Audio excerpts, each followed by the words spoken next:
ખુખાર મેળવી પર શ્રદ્ધા અને ભાવ રાખવાથી કેવા ફળ મળે તે આગળ વિડીયોમાં જોશું. જય ખુખારમાં મેળવી. થઈ ગયું મકાન ઘરનું ઘર. હવા મહિનાની બાધા લીધી હતી કે ખુખાર મેલેડીમાં હવા મહિનામાં ઘરનું ઘર કરી દેજો. 14 વર્ષથી પાડે રહું છું. અહીંયા રવિવાર ભરવાય નહોતી આવી હું, અને તમે મને ટોકન અપાઈ દીધું. પછી હું રવિવાર ભરવા આવી, તમારા રવિવાર ચાલુ કર્યા મેં. અને પછી લોનની તો કોઈ શક્યતા જ નહોતી. 3 બેંકવાળા ઘરે આવીને ના પાડી હતી તમારે લોન નહીં થાય. સિબિલ બહુ જ ખરાબ હતો વરનો. લોન થઈ ગઈ,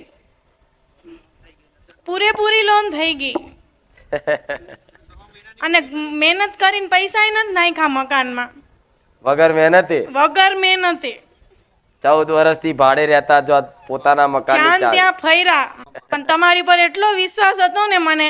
અહીંયા તમે મને ઊભી કરીને બોલાવડાવી હતી. સપનામાં આવીને કીધું હતું તમે મને કે તને સપનામાં શું કીધું હતું? મેં કીધું પૂનમ ભરવાનું કીધું હતું. ત્યારે ટોકન દેવાઈ ગયું હતું. પછી તમે મને સપનામાં આવ્યા. લોન નહોતી થતી ને તો મેં તમારું પ્રવચન સાંભળીને મેં દીવા ચાલુ કર્યા.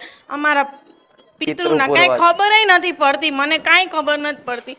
પણ દીવા ચાલુ કર્યા ને તો 12 કલાક પછી સામેથી બેંકવાળાને ફોન આવ્યો કે તમારી લોન થઈ ગઈ. આ ભાઈ ઘરવાળા દારૂ પીતા હતા, ઘરે આવવા જવાના ટાઈમ નહોતા. તમારા અહીંયા આવ્યા પછી નાયા વગર રસોડામાં જાતી નથી. ઘણું બધું સુધારો આવી ગયો. છોડી દીધું છે આમને બી બધું. દારૂ છોડી દીધો, બધું ખાતા પીતા હતા એ બી છોડી દીધું, કશું જ નહીં. આખી જીવનમાં આટલો બદલાવ ક્યારેય નહીં જોયો, નહીં? આ તમે મારા પારે જે પરિશ્રમ કરો, વિશ્વાસ રાખો ને, એનું ફળ. અને હજુ તો શરૂઆત હોય. શરૂઆત થયા પછી થોડી બ્રેક વાગે કે થોડા એવા દિવસો આવી જાય તમને એવું થાય કે હવે હારું શું અહીંયા આવ્યા પછી કષ્ટી બહુ પડી મને. પડે જ, પણ તોય વેઠી લો ને. વેઠી માં આ તો તમને કહું છું. પહેલા હું આપું હારું હારું, પછી પરીક્ષા કરવા ઉતરું એટલે કરી એક વાત ના સાંભળું તમારી. છોકરા છે, 3 છોકરા લઈને આવી સુઈ ગયા. 3 છોકરા ઇંગ્લિશ મીડિયમમાં ભણે છે. તો સાસુ એક્સપાયર થઈ ગયા હતા ને, તો મેં કીધું કેવા રિઝલ્ટ આવશે, કેવા રિઝલ્ટ આવશે. છોકરીને બોર્ડ ઉપર નામ આવ્યું, સેકન્ડમાં આવ્યું, અને છોકરાને આવ્યું. સારા રિઝલ્ટ આવ્યા. ભલે રામ રામ. હા, રામ માળી રામ. ગામ પલાણા. આજે મારો 21મો રવિવાર છે. મારી દીકરીનું નામ હરખથી પડાવવાનું છે. અને મેં મોનતા રાખેલી અમારી કુળદેવી એકલી ખાલી કે માતાજી નોર્મલ ડિલિવરી થાય. અને હું અહીંયા દર્શનમાં લાઈનમાં આવું ને તો મારા ખૂંખાર મેળવીમાં કીધેલું કે માતાજી મારી વાઈફને કશી તકલીફ ના પડે, નોર્મલ ડિલિવરી થાય. અને તમને એવું કીધેલું કે મેં જે ધાર્યું છે ને એ કામ થયું છે. આ નહીં કહેતા જે ધારેલું કામ થાય એવું કામ થયું છે મારી. મેં જે દવાખાનું કીધેલું એ જ દવાખાનામાં નોર્મલ ડિલિવરી થઈ. બીજું કે જે મેં રૂમ ધારેલી એ જ રૂમ, અને હું તો નહોતો પણ કમ્પાઉન્ડરે કીધું કે તમને સ્પેશિયલ રૂમ આલું ચલો. બીજું 6ઠ્ઠો મહિનો પૂરો થયો ને માતાજી, તારે બીજી સોનોગ્રાફી કરાવી, તારે બાળકનું વજન 600 ગ્રામ જ બતાવેલું. તો હું અહીંયા આવું ને દર્શન કરવા તો મેં અહીં સેવકને વાત કરેલી કે મારા ઘરે મારી વાઈફને આવું છે પેટે, તો મેં કહું વજન એવું ઓછું બતાવ્યું છે તો પ્રસાદ લઈ જાઉં. તો સેવક એવું કીધેલું કે લો પ્રસાદ વધારે લઈ જાઓ, એવું હોય તો પ્રસાદ હું અહીંથી લઈ જાઉં ને હું ના ખાઉં, પણ ઘરે બધા એનાનું પહેલાં મારા વાઈફને આલું. જોડે એક કાકી એ પેટે જ હતા તો એમને આલું છું. હજુ એમને ડિલિવરી નહીં થઈ 9મા મહિને. તો ડૉક્ટરે એવું કીધું કે બાળક ઊંધું બતાવેલું ને તો કે ઊંધું નથી. બાળકનું વજન 600 ગ્રામ પહેલાં કીધેલું ને તો કે 2 કિલો ને 300 ગ્રામ વજન છે કે. અને મેડમે એવું પણ કીધું કે બેસીને પોતું કરજો તો નોર્મલ ડિલિવરી નોર્મલ જ થશે કે. 15 મિનિટ નહીં થઈ, ડૉક્ટરો વિચારમાં પડી ગયેલા કે આવી ડિલિવરી પહેલાં થઈ, પહેલી વાર મેં જોઈ એમ. ઘરેથી લઈ ગયા અને તૈયારી ડિલિવરી થઈ ગઈ કે તૈયારી જ છે કે લાવો. મારા મમ્મીને ઘરે આવ્યા, મારા પપ્પાને પૂછ્યું, મારા પપ્પાએ મારા મમ્મીને મારા બહેન પૂછ્યું કે શું થયું કે. મારા પપ્પા વિચારમાં પડી ગયેલા, પણ ડૉક્ટરે એમને કીધું નહોતું કે તમારે શું છે એમ, છોકરી છોકરો.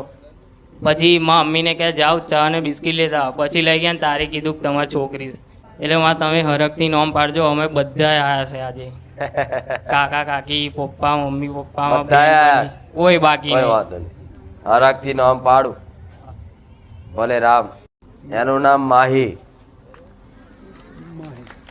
માહિર માહી માહી માહિર નહીં માહી હા માહીમાં માહી રામ રામવાડી રામ આશીર્વાદ ખાલી ખુશીથી માનતા એવી રાખી હતી કે માતાજીના દર્શન કરાવવા અને માતાજીના મુખે નામ પડાવવું. ભલે રામ રામ રામ. શું દીકરો છે કે દીકરી? દીકરો હરખથી નામ પાડવું છે ખાલી. અરગથી જ નામ પાડવું છે મારીના મુખે. કોઈ વાંધો નહીં એની છઠ્ઠીના લેખ વાંચીને કહી દઉં પણ બધા રાજી છો ને હા, બધા રાજી. સાચીઓ હરખ કહેવાય અને હરખ કહેવાય એને માનતા નહીં રાખી પણ છતાંય તે ખાલી અરગ. આ હરખ કહેવાય પણ આમાં હું હક ના કરું ને તોય ચાલે પણ એનું નામ ઉમંગ ઉમંગ. જે હંમેશા માટે તમારા ઘરમાં ઉમંગ આનંદ જ રાખે. હા મારી આવા મારા બહુચર મેલડીના રામ રામ મારી રામ. ભાઈ સોલંકી ગામ વલેડવા. શું માનતા રાખી હતી? હું અહીંયા રવિવાર ભરવા આવતો હતો. મારે એક દીકરી છે અને પછી મારી જાતે મારી ઘરવાળી એવી હતી તે માડીને મેં બોલી કરેલી કે મારે દીકરી છે તો ભાઈ બહેનની જોડ થઈ જાય તો મારી હું નામકરણ કરાવવા લઈને આવીશ અને શ્રીફળના પેડા લેતા આવીશ. તો મારી એ માનતા પૂરી થઈ ગઈ. મારે અત્યારે દીકરો છે અને કોઈ પણ તકલીફ માડીએ પડવા નહીં દીધી. જ્યારે હું લઈને સવારે ગયો ત્યારે માડીની 2 અગરબત્તી બહાર રોપીને અને માડીને યાદ કરીને નીકળ્યો કે માડી હું જાઉં છું દવાખાને તો મારી કોઈ પણ તકલીફ ના પડી જોઈએ. તો માડીએ કશી તકલીફ નહીં પડવા દીધી. સારી રીતે ડિલિવરી થઈ ગઈ માડી. ભલે આ રામ રામ રામ માડી. આશીર્વાદ એનું નામકરણ કરવાનું હા કોઈ માડી. વાંધો નહીં. એનું નામ અક્ષય. રામ રામ માડી રામ. આના નામથી ચકલાન ચણા નાખજો હા માડી. 25 કિલો મારા ખાતા. હા માડી. હો ને 11 રોટલા ગાયને બનાવીને ખવડાવજો. રોટલી કે રોટલા. હા માડી. હો બીજું કશું માંગતી અને નહીં. મારી બીજી એક મારી માનતા છે કે મેં ગલ્લો મારો એક હતો પહેલાં હું ચાલુ રાખતો હતો પણ એ તૂટી જતો હતો. બહુ ચાલે ના ચાલે એવું. પછી હું જ્યારે રવિવાર ભરવા આવું ત્યારે મેં માડીને કીધું કે મારો ગલ્લો હું ચાલુ કરું છું તમારા નામથી અને એક ગલ્લો હું મૂકું છું તમારા નામનો અને મારી કાયમ મને જે મળશે 10-20 રૂપિયા હું નાખીશ અંદર અને મારો ગલ્લો ચલાવજો. તે અત્યારે સરસ મજાનો ગલ્લો ચાલે છે મારો અને એ ગલ્લો મેં તમારો ભર્યો છે એક જે સોય અંદર હું લાવ્યો છું અંગાથી. ભલે રામ.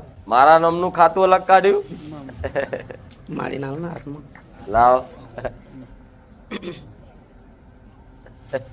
રાવ તારો ગલ્લો ચલાવવા મને મારો ગલ્લો મેલે. તમારા નામથી ચલાવવું પડે ને. કોઈ વાંધો નહીં. જા પર તોય એવા આશીર્વાદ તારો ગલ્લો હજુ રે.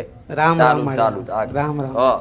તો ખુખાર મેલડી માની સક્સેસ ના થાય 5-6 મહિના થાય બગડી જાય એમ તો આ 11 વર્ષ પછી પણ આ 6 મહિના પછી 6ઠ્ઠો મહિનો બેઠો ને તો ડૉક્ટરોએ ના જ પાડી હતી કે બાળક ખોળખાપણવાળું છે ને એટલે રાખવા જેવું નહીં પણ મેં માનતા માની હતી.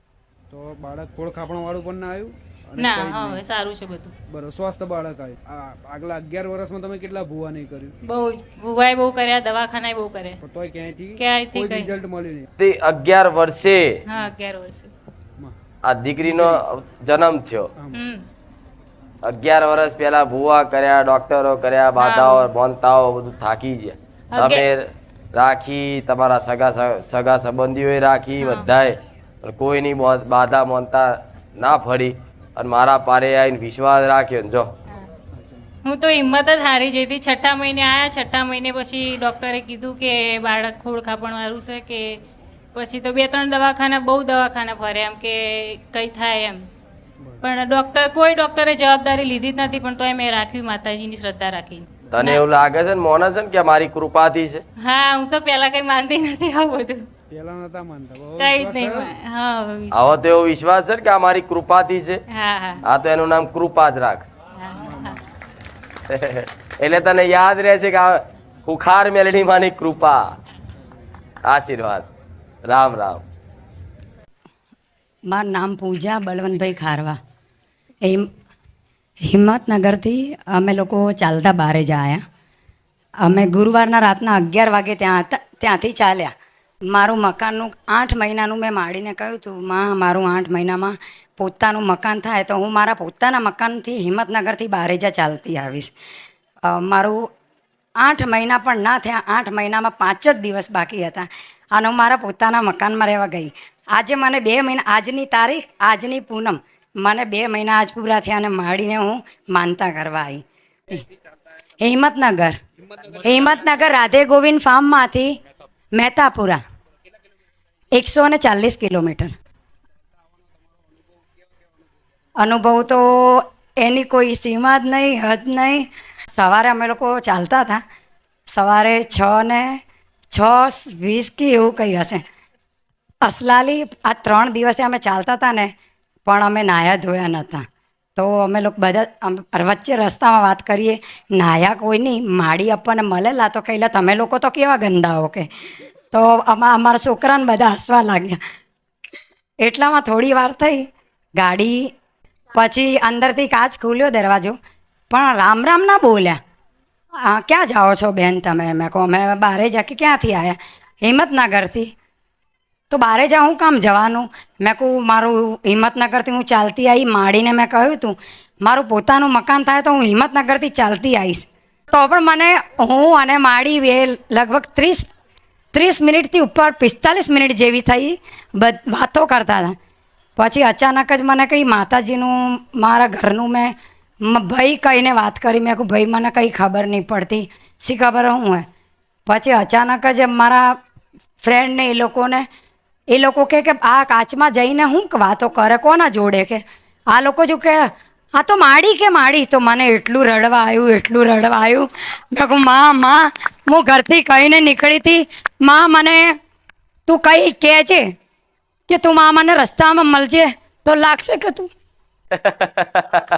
કે સવારે ગાડી લઈને મને કે તે મને યાદ કરી હતી.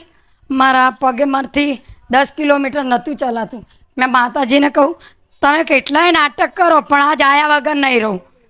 મેં કહું મરી જાય, ભાગી જાય, પણ સાનિધ્યમાં આવીશ અને તારા મારી માનતા જ પૂરી કરે. હું સવારમાં કેટલા વાગે? 6:20. આપણે એ જે વાત કરે છે ને એ ખાલી પરચા પૂરતી વાત નહીં, પણ મારા દીકરાને ઊંઘમાંથી નહીં, એને આખી રાત જગાડી અને 6 વાગે લઈને જઈ લે હાડ મારા ભાવિક ભક્તને દર્શન આલવા જવા. અને માએ મને કહ્યું કે તમારે ઉગતા પોરની મેલડી છે, પણ મને પછી એનું બીજું કંઈ કહ્યું નહીં. મેં મારા છોકરા ભત્રીજાનું ખાલી માતાજીને પૂછ્યું તો એમણે કહ્યું મંગળવાર કરવાનું કહેજો, મંગળવાર કરશે તો સારું થઈ જશે કે. તો મેં કહ્યું તું માતાજીને હું હાથમાં ચાવી આપીશ, મારા પોતાના મકાનની. આ જે વાત કરે છે ને એ કોકના રૂપમાં તો હું આવું, મારા દીકરાના રૂપમાં આવું, બરોબર, પણ આખી રાત જગાડ્યા અમને મેં. માં તો હું ડરી ગઈ. સારું આજ મારી ઊંઘ નહીં આવતી લાગતી. સવાર 6 વાગાડ્યા, અચ્છા બેહી રહ્યા, કહો વાંધો નહીં. ના એ તો એવું થોડી કે મારી અમને ઊંઘ આવે એટલે હેડો હવે જવું. પછી એમને ખબર પડી કે મારી પિક્ચર દર્શન આલવા માટે 6 વાગે સુધી અમને ઉજાગરા કરાવડા. પણ માં કોઈના રૂપમાં નતું આવું, મારા સાક્ષાત મારી મેં તો જોઈ માં, તને જોઈ માં. કોકના રૂપમાં તો જઉં છું પણ તને તો રૂબરૂ આવી. હા માં. એ આ જે ગાડી છે એ ગાડી લઈ અને જોડે કોઈ સેવક નહીં, કોઈ નહીં માં, એકલા. તો પણ થોડું મનમાં મને થયું તું, માસ્ક પહેરેલું હતું, મેં કહું લાગ્યું ખરા. તાર ઘરનું ઘર થઈ ગયું. માં મને તમારી ભક્તિ મળી ગઈ એ ઘરમાં. ભલે મને એ ઘેર જો મને શંકર ભગવાને દેખાય છે. માં મોટું મંદિર છે અમારી બાજુમાં, મોટું મંદિર છે. તો શંકર ભગવાનના મંદિર જોડે જે આ પણ તમારા માટે યોગ્ય ભલે કહેતા બધા કે શંકર ભગવાનનું મંદિર હોય આજુબાજુ રહેવાય નહીં, પણ હું મેલડી કહું મેં તો તમારા પારે લીધું. ભલે આશીર્વાદ, ખૂબ રામ.